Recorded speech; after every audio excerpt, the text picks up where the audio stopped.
Good morning +1 class. हम chemistry का second unit पढ़ रहे हैं, structure of atom. Last lecture में हमने क्वांटम नंबर्स को डिस्कस किया था। आज हम पढ़ेंगे किस तरह से डिफरेंट इलेक्ट्रॉन जो हैं डिस्ट्रीब्यूटेड होते हैं या फिर प्रेजेंट होते हैं इनसाइड एन एटम। किसी शेल में, सब शेल में, ऑर्बिटल में किस तरह से वो प्रेजेंट होते हैं उसको आज हम स्टडी करेंगे। इलेक्ट्रॉन की किसी भी शेल, सबशेल या ऑर्बिटल में डिस्ट्रीब्यूशन के लिए पोलीज ने 1925 में एक बहुत इंपॉर्टेंट प्रिंसिपल दिया जिसको बोलते हैं Pauli's exclusion principal.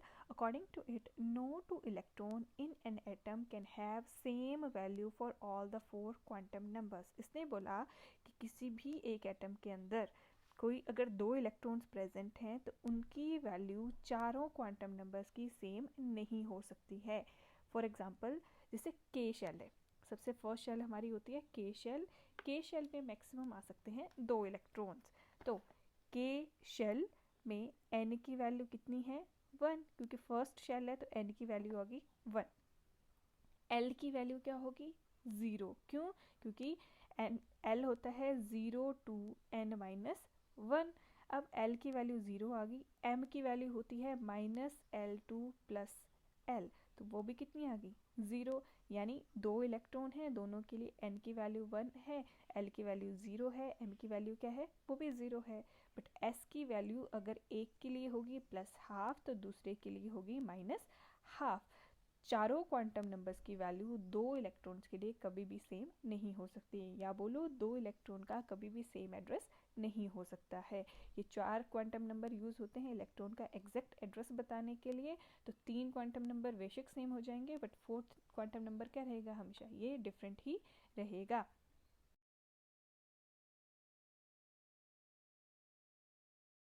Next is distribution of electrons in different energy shells. Energy level मैंने 4 ही डिस्कस किए हैं, के, एल, एम, एन।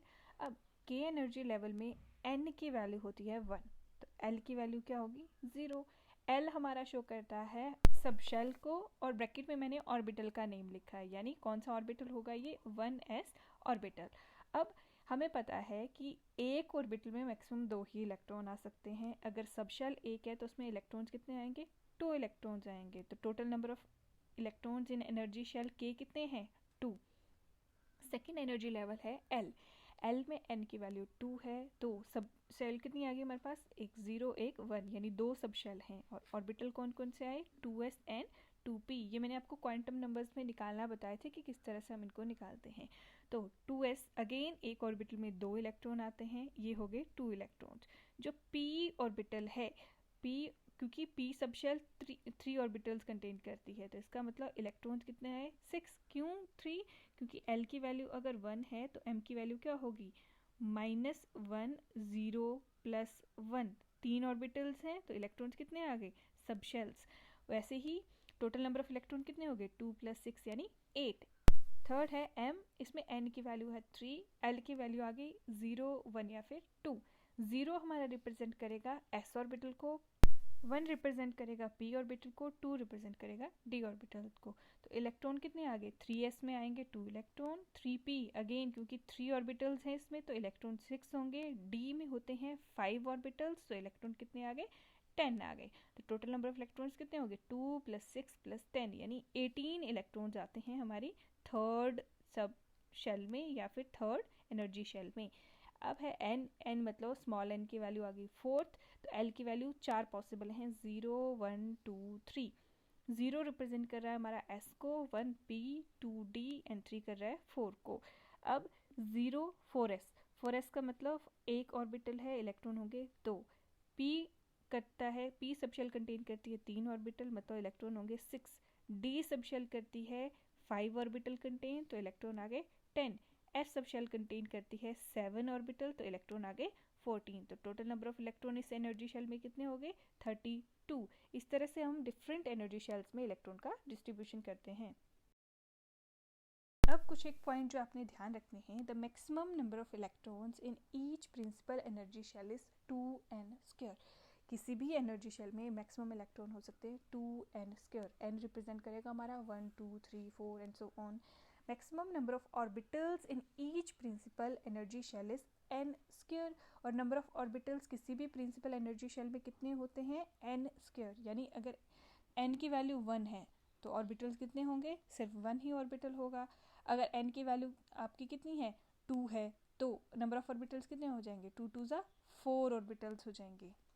यानी एक होगा s का और 3 हो जाएंगे p के। वैसे ही n इज इक्वल टू 3 का मतलब है 9 ऑर्बिटल्स हैं, जिसमें एक s का होगा, 3 p के होंगे और 5 होंगे आपके d के। उसी तरह n इज इक्वल टू 4 के लिए भी हम नंबर ऑफ ऑर्बिटल्स निकाल सकते हैं।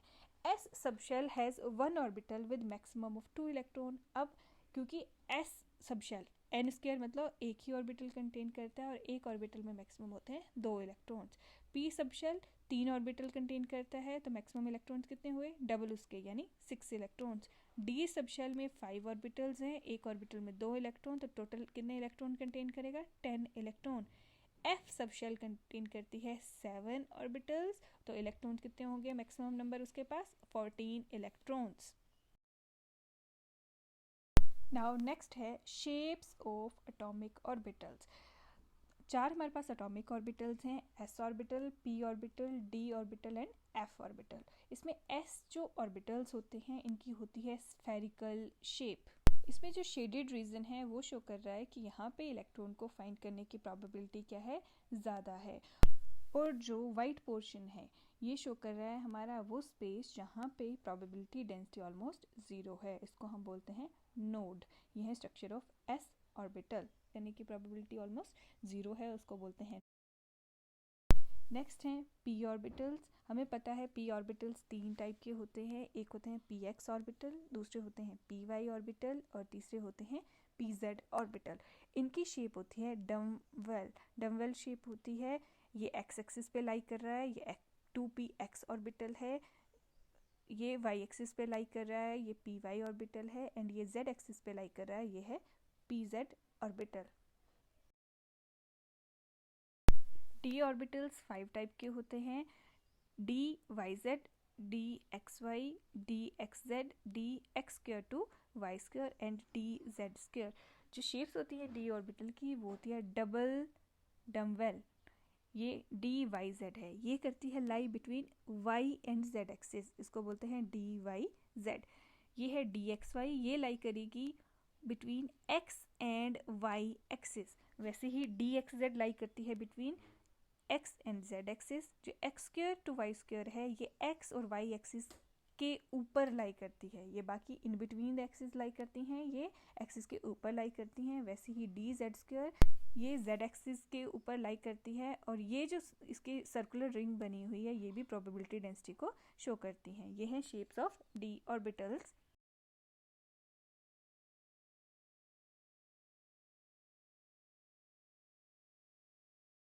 नेक्स्ट है relative energies of atomic orbitals.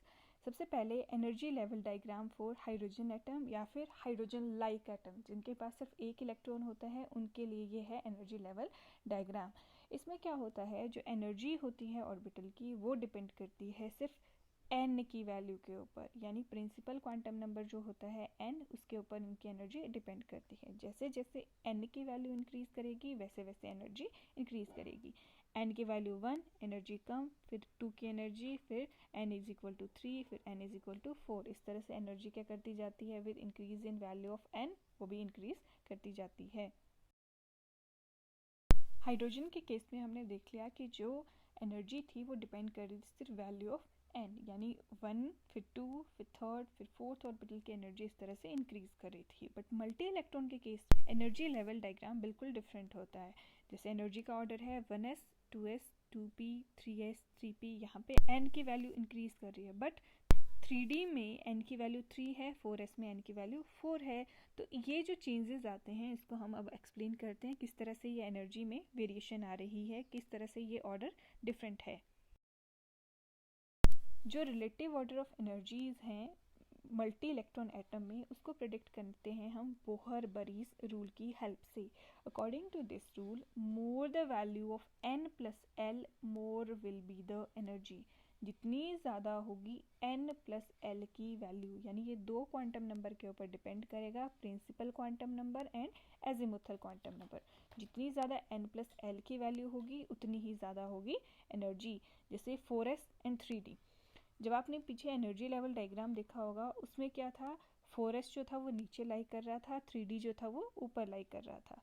तो 4s के लिए n प्लस l कितना आ गया, 4 प्लस 0, n की वैल्यू 4, s के लिए l की वैल्यू होती है 0, तो ये आ गया 4। 3d में n प्लस l की वैल्यू कितनी आई, 3 प्लस 2, d मतलब l की वैल्यू 2 है तो 5 आ गई। तो जिसकी एनर्जी ज़्यादा है वो एनर्जी लेवल डायग्राम में ऊपर आता है, इसीलिए 3d की एनर्जी ज़्यादा है वो ऊपर आएगा, 4s पहले आएगा। Second point, for two orbitals having same value of n plus l more the value of n more will be the energy. अगर बाई चांस ऐसा हो गया कि दो ऑर्बिटल हैं कोई जिनकी n प्लस l की वैल्यू आ रही है सेम, तो जिसकी n की वैल्यू ज़्यादा होगी उसकी ज़्यादा एनर्जी होगी। जैसे 4f है तो इसके लिए n प्लस l की वैल्यू कितनी है, 7। 5d के लिए n प्लस l की वैल्यू कितनी है, 7। तो किसकी n की वैल्यू ज़्यादा है, 5d, तो 5 ज़्यादा बड़ा होता है, 4 छोटा है, तो इसका मतलब 5d की एनर्जी ज़्यादा होगी, 4f की एनर्जी कम होगी। क्योंकि ये n प्लस l की वैल्यू के ऊपर डिपेंड करता है इसलिए इसको हम n प्लस l रूल भी बोलते हैं। दैट्स ऑल फॉर टुडे, बाकी हम नेक्स्ट लेक्चर में पढ़ेंगे। Thank you.